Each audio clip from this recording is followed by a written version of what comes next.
today's lecture, that is photoelectric effect. So this effect was discovered by actually Heinrich Hertz in 1887.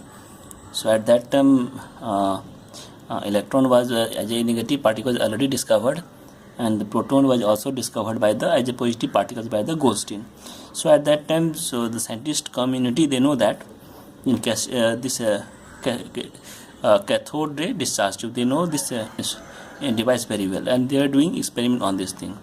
So Henry Hitch, what he did, so he supplied this one incident rays, that is ultraviolet rays, on the cathode. So cathode, what happens, this on supplying of this incident radiation of ultraviolet rays, so what will happen, this conductor circuit becomes conducting, means they were conducting electrons. Okay, why? Because he used the different type of metals, and these metals are producing some electrons, and this is a collector. So due to which what happens, this circuit becomes conductor. This means that these radiations can also emit electrons without supplying of battery. So here this one, they can also, so this is a galvanometer which shows the deflection that the electron is flowing in the circuit. So this is the whole experiment, when the with the help of some radiations we can also produce electrons, so without using any gas here. So he observed that in a discharge tube, when ultraviolet radiations falls on the metal surface, conduction become easier. Why conduction become easier? So there must be emission of electrons, and these electrons are called as photoelectrons, or we can say light of sufficiently high energy or high frequency strikes the metals, and electrons are ejected and move towards the anode, and current flows through the circuit. So this is the one observed phenomena which happened.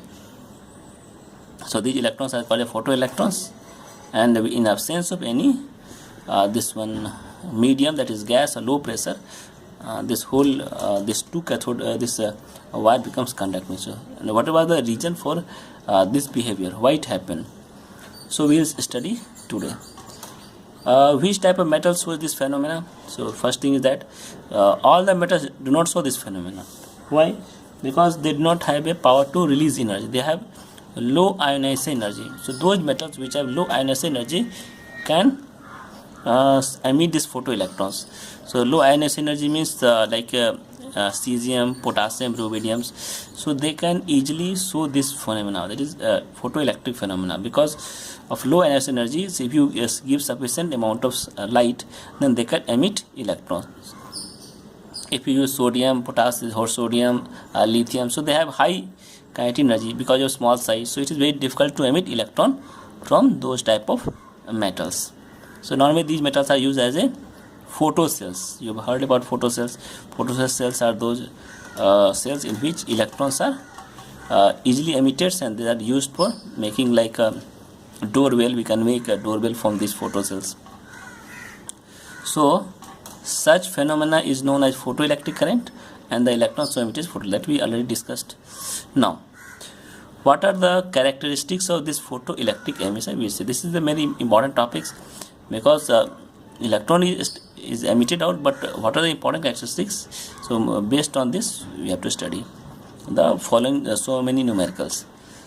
So here first thing is that number of photoelectrons emitted. So when sufficient wavelength of light is falling on the metal, they will emit electrons. Okay, so that is proportional to intensity of the light used. This means when you increase the intensity, number of photoelectrons will emit. When you decrease the intensity of light, number of photoelectrons will be decreased, that is per second. So first thing is that photoelectrons depend on the intensity of the light. Okay, intensity of light means, suppose small intensity, big, small intensity, weak intensity, strong intensity, whatever is that, if you are supplying this intensity light, then number of photoelectrons is emitted. So we will see some more problems on this one. So it is very important thing. Intensity is an important factor for the increasing of number of electrons. Now, value of photoelectricity, that is photoelectric current, is increases in increasing intensity. So if a number of electrons will increase, then what happens, photoelectric current will also increase. Then after increase, it becomes a saturation value. Means saturation photoelectric current is proportional to intensity. So after increasing intensity of the photoelectrons, it attains a saturation point. This is also important point. Then kinetic energy of the photoelectrons varies from 0 to maximum value. So kinetic energy of the electrons can be 0, can be maximum value. Why 0? Why maximum? So it depends upon the frequency of light used, not on intensity of incident radiation of same wavelength. Means suppose you have given a one intensity of light to the cathode, that metal. So intensity I. Okay, you are increasing intensity, you are decreasing intensity. If you increase intensity, number of electrons will increase, and if you decrease intensity, number of electrons will decrease. Okay, but it is not affecting the kinetic energy of the photoelectrons.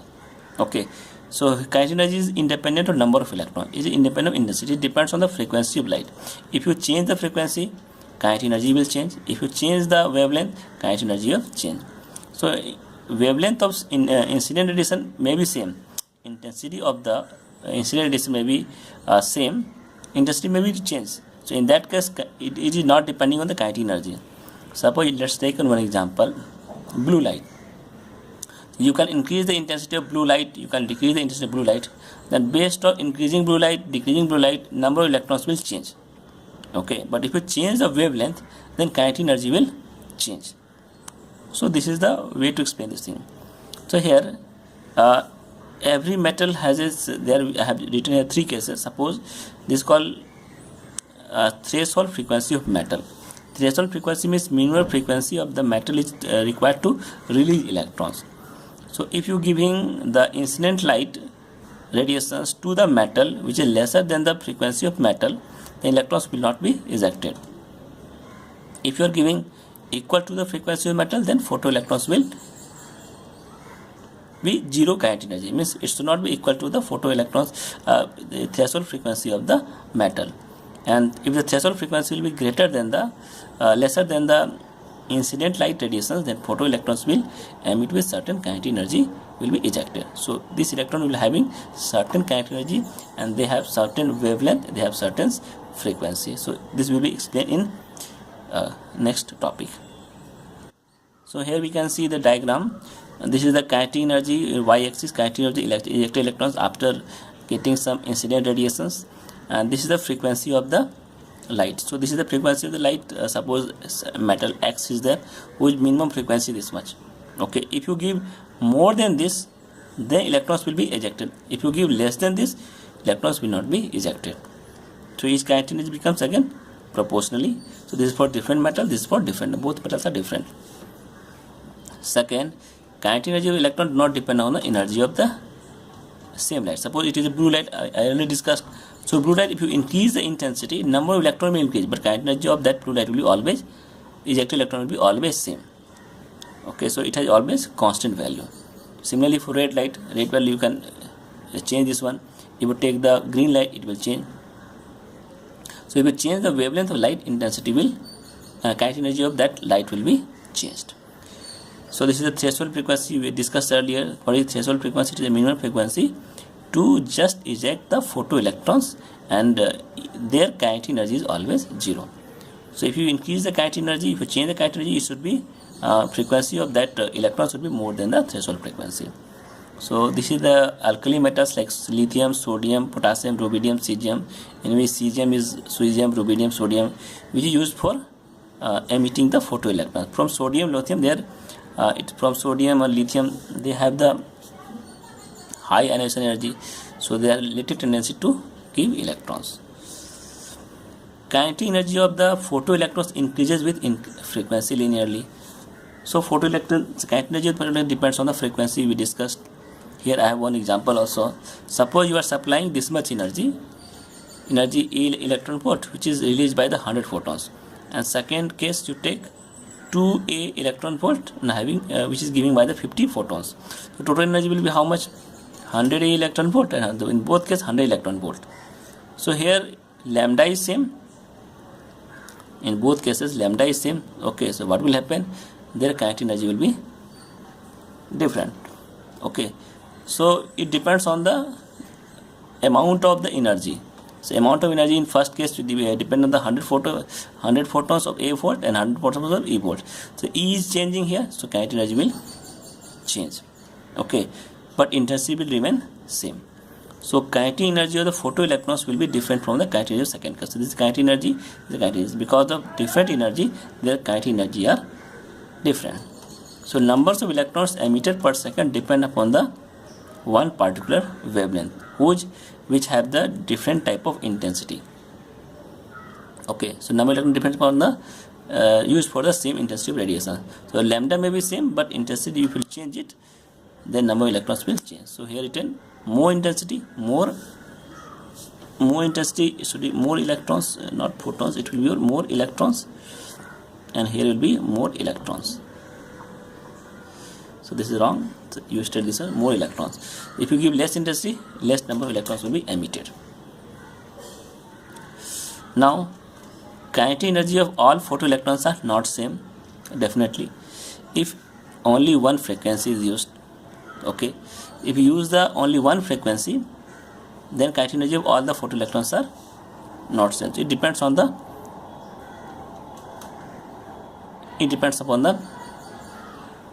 it is independent of frequency.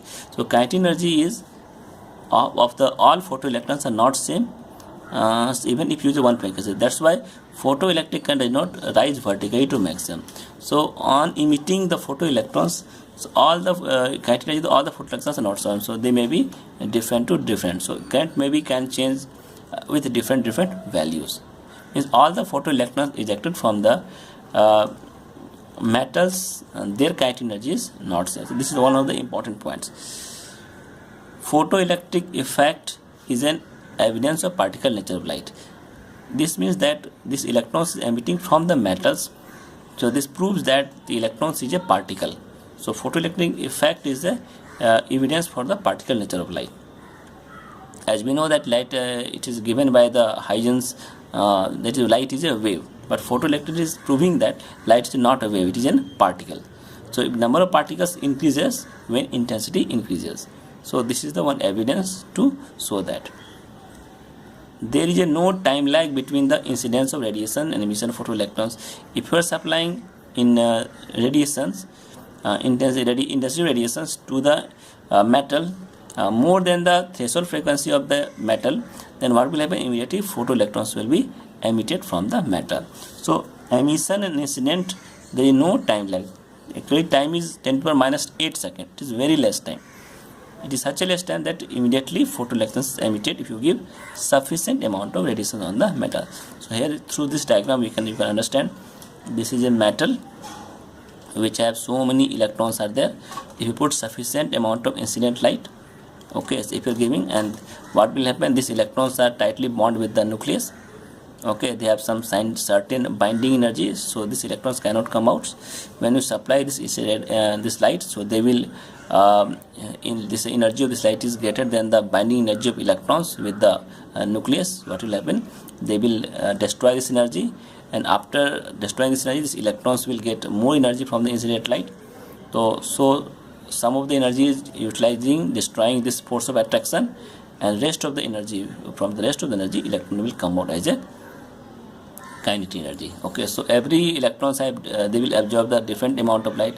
If they will absorb more than their binding energy, then these electrons will emit as a this. Okay, so all the electrons, if they are receiving the same amount of light, so they will have a same kinetic energy. So we can see all the electrons of the kinetic energy is given here. If you are supplying this side, so all electrons will emitted from here with same kinetic energy.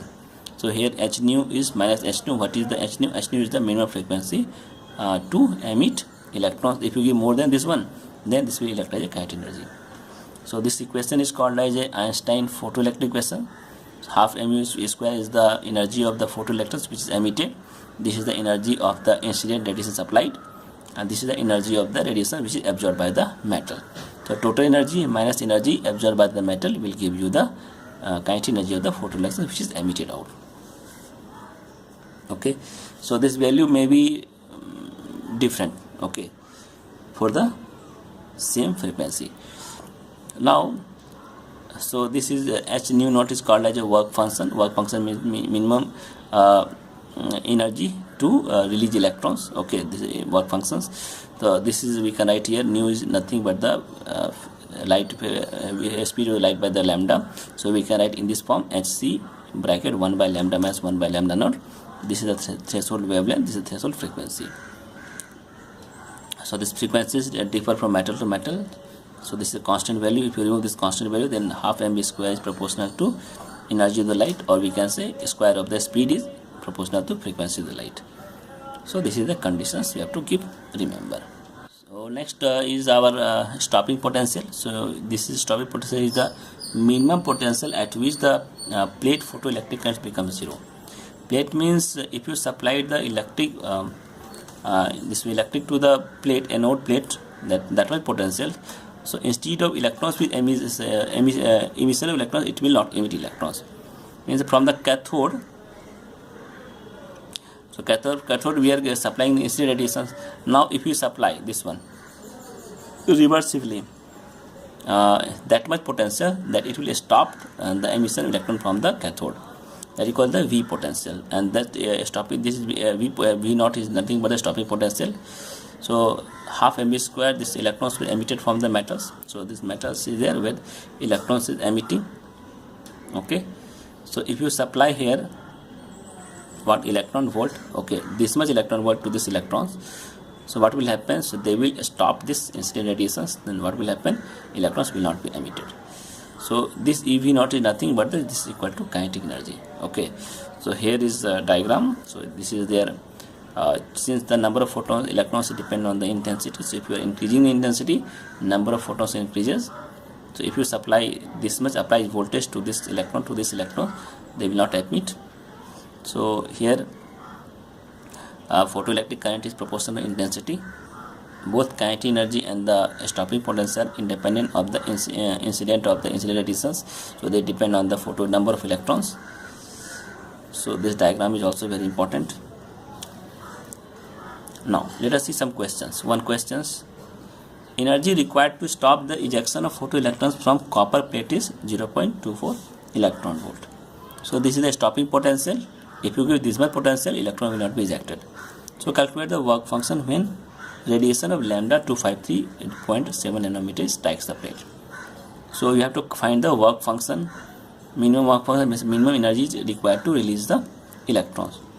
So this is given nothing but the kinetic energy. So energy of the photon is equal to work function plus half mv square. So this is the kinetic energy. This we can write in the form of EV naught, that is stopping potential. So work function is nothing but the Sc by lambda. This is energy of the photon, my EV naught, that is stopping potential. So put this value, h, that is the Planck constant, c is the velocity of light, lambda is 253.7 nanometer, and divide by electron volt. So this value becomes 4.89. This value is already given in the equation, that is 0.24 volt. So subtract it, we will get here 4.65 electron. This is the work function. So if you give incident radiation more than this, then electrons will emitted, and that electrons will have a certain kinetic energy.